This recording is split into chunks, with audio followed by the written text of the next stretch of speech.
یہ جو آیہ مقدسہ ہے، اللہ تعالیٰ فرماتا ہے انما یرید اللہ لیذھب عنکم الرجس اہل البیت ویطہرکم تطہیرا۔ امام اہل سنت سیدی اعلیٰ حضرت فاضل بریلوی اس آیہ مقدسہ کا ترجمہ یہ کرتے ہیں کہ اللہ تو یہی چاہتا ہے کہ اے نبی کے گھر والوں، اے نبی کے گھر والوں، تم سے ہر ناپاکی دور فرما دے اور تمہیں پاک کر کے خوب ستھرا کر دے، تمہیں پاک کر کے خوب ستھرا کر دے۔ یہ آیہ مقدسہ، جب یہ آیت مقدسہ نازل ہوئی نا، آپ کو پتہ ہے بھائی اس آیہ مقدسہ کا سیاق دیکھیں، سباق دیکھیں، یہ 22ویں پارے کی ابتدا ہے، سورہ احزاب ہے، سیاق دیکھیں، سباق دیکھیں جی، آگے پیچھے دیکھیں نا تو جتنی بھی آیات ہیں وہ سب کی سب ازواج مطہرات کے بارے میں، رسول اللہ کی جو ازواج مطہرات ہیں ان کے بارے میں۔ وَقَرْنَ فِي بُيُوتِكُنَّ جی وَلَا تَبَرَّجْنَ تَبَرُّجَ الْجَاهِلِيَّةِ الْأُولَى، یہ آیات یعنی تقریباً 25 مقامات پر اس ایک صورت میں اللہ تعالیٰ نے کہیں پر اس میں ظاہر کے صیغہ کے ساتھ اور کہیں پر اس میں ضمیر کے صیغہ کے ساتھ تاجدار کائنات کی ازواج مطہرات کا تذکرہ فرمایا، ازواج مطہرات کا تذکرہ فرمایا، اس لیے کہ رسول اللہ کی ازواج مطہرات حضور کی اہل بیت ہیں، حضور کی اہل بیت ہیں۔ لیکن جب یہ آیہ مقدسہ نازل ہوئی نا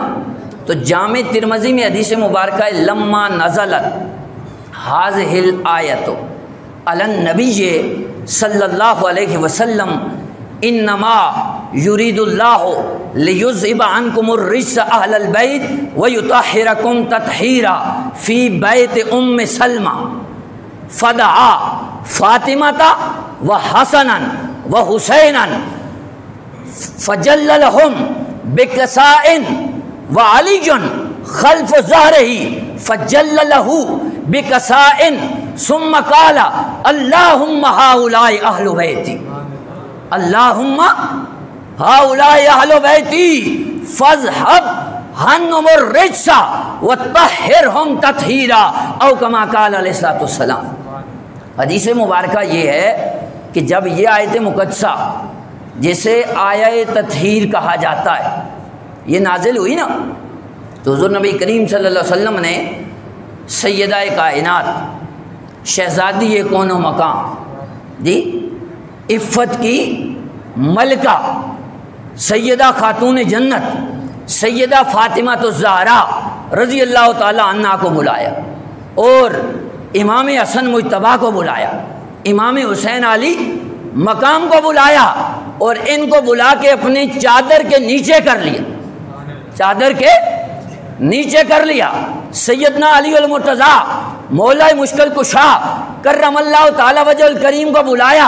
اپنی پشت کے پیچھے کھڑا کیا، چادر ان کے اوپر بھی ڈال دی تو تاجدار کائنات نے ہاتھ اٹھا لیے، عرض کی اللہم ہؤلاء اہل بیتی، کہ پیارے اے میرے رب ذوالجلال، اے بار الہ، میری ازواج تو میری اہل بیت ہے ہی ہیں، یہ حسن، یہ حسین، یہ علی مرتضیٰ، یہ میری بیٹی سیدہ فاطمہ، یہ بھی میری اہل بیت ہے، یہ بھی میری اہل بیت ہے، یعنی حضور نے ان کو بھی اہل بیت میں شامل فرمایا۔ تو اب نظریہ کیا نکلا کہ حضور کی ازواج ہوں وہ بھی اہل بیت ہیں، پانچ تن پاک ہوں وہ بھی اہل بیت ہیں۔ اور یہ کوئی نظریہ میرا استدلال نہیں ہے، یعنی میں تو یہ پیش کر رہا ہوں نا کہ 25 مقام پہ اللہ تعالیٰ نے ازواج مطہرات کا اس کا سیاق و سباق میں ذکر کیا،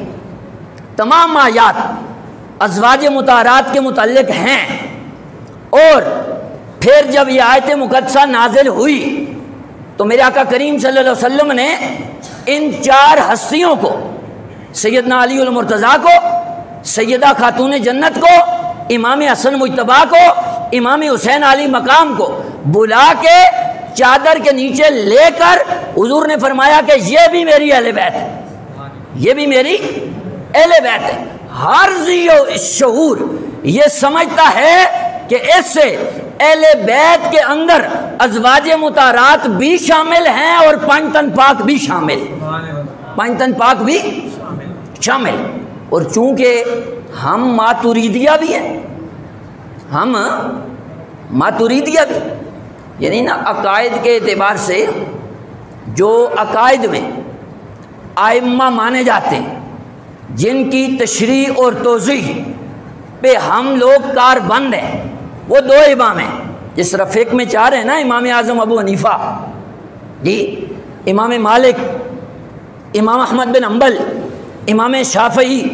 یہ چار امام فقہ میں ہیں۔ ان چاروں میں سے کسی ایک کی پیروی کرنا لازم اور ضروری ہے۔ جو کسی ایک کو بھی نہیں مانتا وہ اہل سنت سے خارج ہے،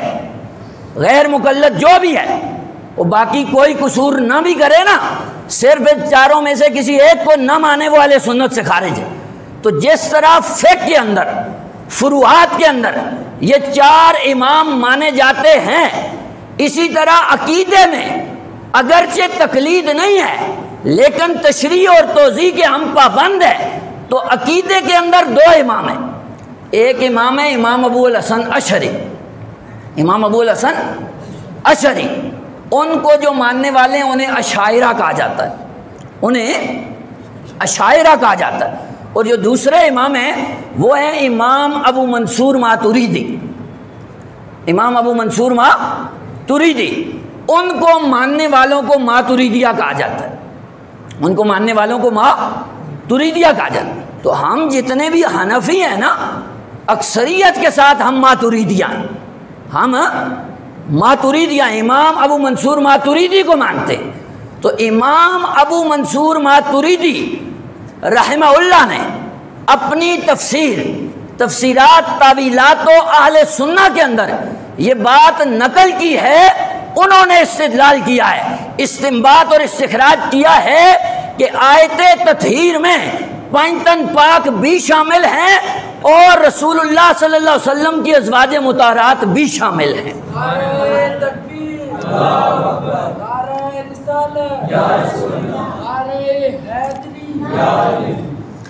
یہ دونوں شامل۔ اور آپ کہیں گے بھائی شاید یہ اتنا زور کیوں دے رہا ہے؟ زور دینے کی وجہ یہ ہے کہ فتنے کا دور ہے جی۔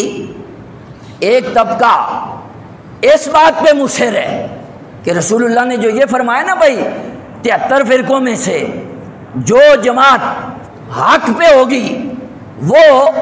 ما انا علیہ و اصحابی، جو میرے اور میرے صحابہ کے طریقے پر ہیں وہ ہوں گے۔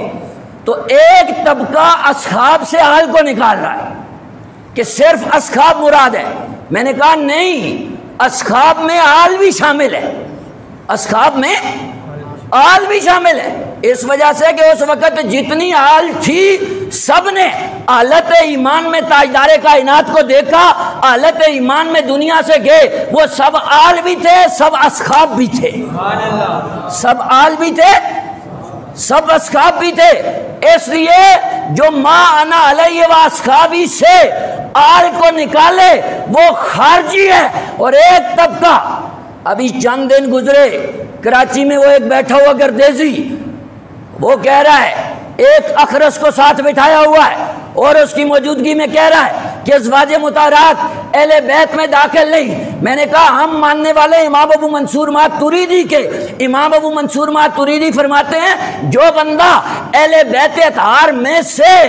آیت تطہیر میں سے ازواج مطہرات کو نکالے وہ رافضی تو ہو سکتا ہے، سنی نہیں ہو سکتا ہے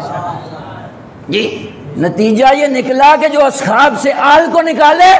وہ خارجی، اور جو آیت تطہیر سے ازواج کو نکالے وہ رافضی، اور جو آیت تطہیر میں